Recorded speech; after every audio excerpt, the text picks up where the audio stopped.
Bullying class monitor মেয়েটিকে জঙ্গলের গভীরে টেনে নিয়ে যায়, কিন্তু যখন সে তাকে আক্রমণ করতে যাচ্ছিল তখনই তার পরিবারের রোবট মেগান হঠাৎ করে হাজির হয়। ম্যাডবল যখন পিছনে ফিরে তাকালো তখন সে নিথর হয়ে গেল। মেগান মানুষের মতো এগিয়ে আসবে বলে আশা করেনি। সে তৎক্ষণাৎ জিবিকে একপাশে ঠেলে দিল, মেগানকে তার কাঁধে তুলে নিল এবং ঘন জঙ্গলে ছুটে গেল। জিবি যখন প্রতিক্রিয়া জানালো ততক্ষণে মেগান কোনো চিহ্ন ছাড়াই অদৃশ্য হয়ে গেল। ম্যাডবুল মেগানকে মাটিতে শুইয়ে দিল, বসে পড়ল, তার দিকে তাকালো এবং তার সামনে তার হাত নাড়ল।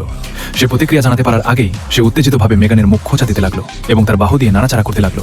যখন মেগান স্থির রইল, ধীরে ধীরে তার মুখ থেকে হাসিটি মুছে গেল। ম্যাডবুল রেগে গিয়ে একটা ঘুষি মারল, কিন্তু সে প্রতিক্রিয়া জানাতে পারার আগেই তার কান শক্ত করে চেপে ধরল।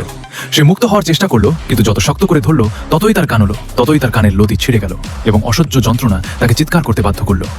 পরের সেকেন্ডে তার পুরো কান ছিঁড়ে গেল, তার মুখের অর্ধেক রক্তে ভেসে গেল। মেগান যখন ধীরে ধীরে উঠে দাঁড়াতে দেখলো তার নড়াচড়া অমানবিক কিছুর মতো। পাগলা শার্টের পা দুটো আটকে গেল এবং সে পালাতে শুরু করলো, কিন্তু মেগানের পরাজয় হলো না।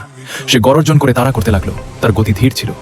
পাগলা শার্টি আতঙ্কে তার পা হারিয়ে ফেলল, একটি গাছের গোড়ায় হোঁচট খেয়ে পাহাড়ের ঢাল বেয়ে নিচে পড়ে গেল এবং উপত্যকার তলদেশে আছড়ে পড়ল। হাঁপাতে হাঁপাতে সে ভাবলো সে বেঁচে যাবে, কিন্তু পরের মুহূর্তে একটি গাড়ি তার শরীরের উপর দিয়ে চলে গেল। সে চিৎকার করার আগেই তাকে চুপ করে দিল।